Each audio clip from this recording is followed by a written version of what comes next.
I don't I don't want to talk about this, but I feel like I need to.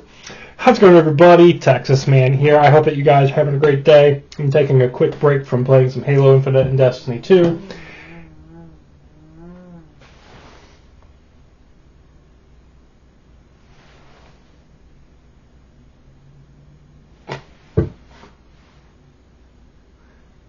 What in the world was that? Anyway, alright. I felt like there was a ghost behind me farting. But we need to talk about the fact that recently I went into a fast food joint, and the guy that was taking my order was, I go to this place a lot, and he was like, what are you doing today? I'm like, I'm going to playing some Battlefield, and when I go home, I'm probably going to play some Halo, order a pizza, and then watch, Star Trek or whatever. And he's like, cool, like, what games do you play and whatnot? And he's like, you don't play anything free to play? I'm like, no. And he's like, well, why not? And I'm like, well, I could talk to you for about an hour, maybe two, as to why I really don't play multiplayer games that are free to play. And he's like, well, you don't like Battle Royale? No, I'll dabble in a Battle Royale for like an hour or so, and then I'm done. I just don't find Battle Royale appealing. A lot of the time you just, you're running around the map collecting loot, and then all of a sudden you just get shotted by a sniper rifle and you're dead, and you have to sit there for another 15 to 20 minutes until the match ends so you can get your XP for your battle pass. And if you leave, you don't get that XP for the time spent in that game. And to me, sitting there for 15, 20 minutes is just literally a waste of my time. I'd rather play Call of Duty Shipment and get my butt kicked and just die and respawn and get a kill 5 seconds later and then die and repeat that process. To me, at least I'm, making progress instead of me just literally sitting here bored out of my mind 15, 20 minutes later just, spectating. To me, that's not entertainment. Now, it might be for people that are younger than me, that, don't have the appreciation and love for past games such as like Halo Combat Evolved, Call of Duty Black Ops, Gears of War, games that had an amazing single player campaign, and then they also had, multiplayer on top of it, whether it was bugged or whatever. But I personally hate free to play games. And I want to talk about 5 reasons why.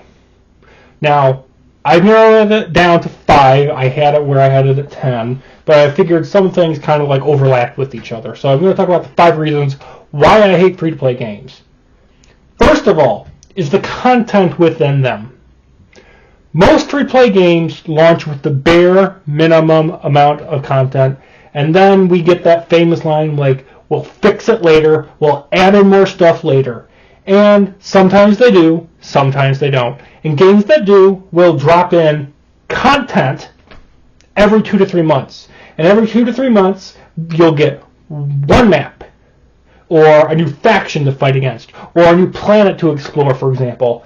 And then in that 2 to 3 month time gap, they will dump all of the bug fixes at once. Most free-to-play games will not make it where they do updates every week or so. Most don't. 99% of them will not do that. And we're even seeing that type of philosophy with games that you spend $70, $100, and $120 on as well. We're seeing games that are full price. You get like 8 maps at launch, and then you get a new map every 2 to 3 months. And it's just drip feeding. We're getting this drip-fed content, whether it's Call of Duty, Battlefield, Halo, Destiny.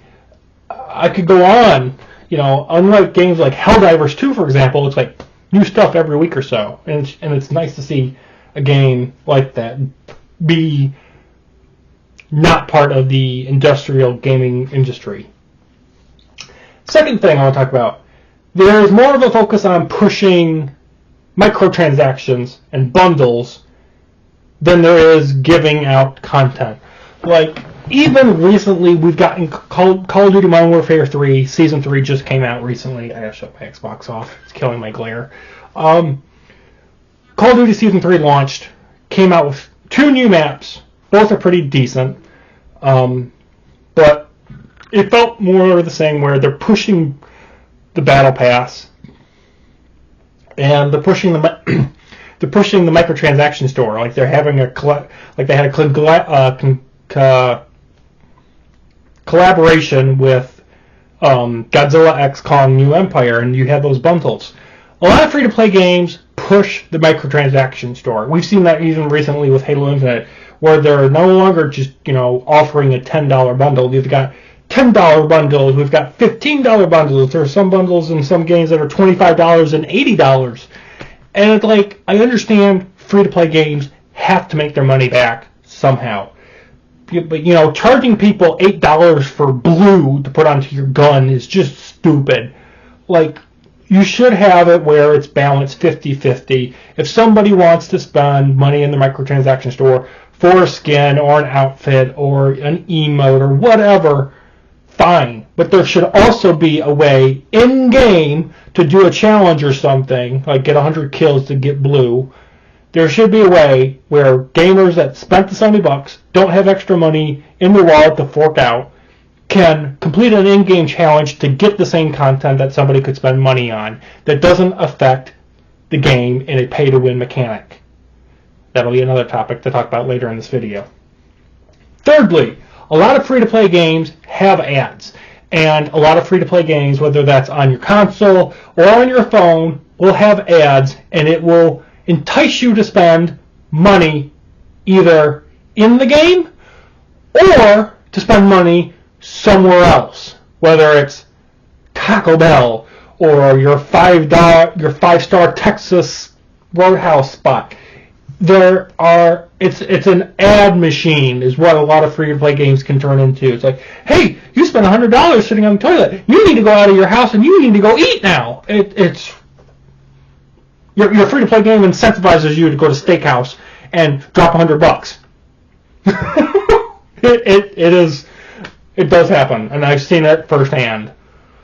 Fourth thing, many of these free-to-play games have pay-to-win mechanics. Even though a lot of the government on planet Earth hates it and has tried to deal with it, especially with the thing that happened with Star Wars Battlefront 2 2017, most free-to-play games still have some sort of pay-to-win mechanic. Like, you could buy an assault rifle in a battle pass, and it's the best, gun in the game, and you just can spend, for example, $100, you get the best AR in the game with all of its attachments unlocked, and you can just start smoking people day one on launch. Unlike most people like me that'll spend 100 hours playing the game with garbage guns, grinding towards that great gun, and then being like, hey, I actually feel accomplished for doing that. That's one thing that I liked about Call of Duty Modern Warfare 2019, is that when I hit rank 55 and I had everything unlocked, including all the best score streaks, the best gear, the best AR in the game, I felt accomplished because I grinded. I spent my own blood, sweat, and tears, and I grinded, and I spent my time and energy grinding towards that gun. And I finally got it, and I was able to use it. It would have pissed me off so much if they made it where, hey, spend $25, you get it immediately on launch day. What's the point of playing the game if you can just spend money, or if you can just buy a game, then spend more money to just buy the good stuff outright? What's the point of you actually playing the game if you just get the good stuff automatically? What's the incentive? Where's the reward in spending the time in a game playing it and feeling like you accomplished something when you have pay-to-win mechanics? And a lot of free-to-play games have pay-to-win mechanics, and it's sad. Fifth and lastly, most free-to-play games are not going to be fun for a majority of people. They are off-putting to the casual player. Me, you guys know me, I'm not a hardcore gamer, unless it's Halo. But for the most part, I'm not a hardcore player when it comes to COD or Battlefield. I love my Destiny 2 for playing the expansions for the story mode and strikes and whatnot. Could care less about Crucible. But free-to-play games are not great for casuals because the veterans in those games that play that like it's their life and it's their livelihood, those veterans of those free-to-play games, they know the best class setups, they know the best weapons, they know the meta, they know the strategies in order to win. A casual player that's going to hop on, like for World of Warships, for example, or Warframe, they hop in and they haven't a clue what they're doing. They have no idea what the best ways are to win, and they're going to be completely lost. Another problem coinciding with that is a lot of free-to-play games don't have a tutorial. They just expect you to know how to run the game. They expect you to know all the mechanics immediately, and there's no in-game help for new players to learn how to play the game and have fun. So those are the 5 reasons why I personally hate free-to-play games. If you enjoy free-to-play games, don't take this as a personal attack against you. If you enjoy your free-to-play game, or games, I'm happy for you. Enjoy them. Welcome to the club of being a gamer. Me, though, as you guys know, ever since I've had this YouTube channel, you guys know for a fact I will dip in to try I will try a free-to-play game, but these 5 things always stay in my mind before, when, and after I am playing that game. Because, unfortunately, one of those 5 things, and most of the time it's more than just one of those 5 things I mentioned, whether it's lack of content, the focus on microtransactions, the ads that are constantly shoved in your face from them, a pay-to-win mechanic, or the fact that it's just not fun for a casual player, and when I'm testing out a game, I'm a casual player. One of those 5 things, if not all 5, are going to happen when you play them.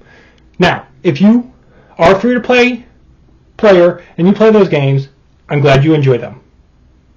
I don't. I never will. I never have. Don't ever try to convert me. Okay? Now, I will try a free-to-play game. Like, I know this might shock you, but Destiny 2, for all intents and purposes, is a free-to-play game. It has expansions. It has microtransactions. The only thing I buy in Destiny 2 is the expansions. Yeah, I've spent money from time to time in the microtransaction store. The only reason I've done that is because I've gotten gift cards and whatnot from like my birthday or Christmas, and I felt, oh, you know what, this looks pretty cool, I'll spend. Still, though, Destiny 2 wasn't a free-to-play game when it came out. It's only been recently, in the past year or so, since it went that way. So to me, technically, while it is free-to-play, it's not. I know that's kind of a confusing thing to say out loud. But I hope you guys can understand, and hope this video was informative and helpful. Have a great day. This video has gone on for way too long. I gotta go. I'm gonna go play some more something. Halo or Destiny. One of those two. Have a great day, guys. I'll see you guys in the next one. Peace out.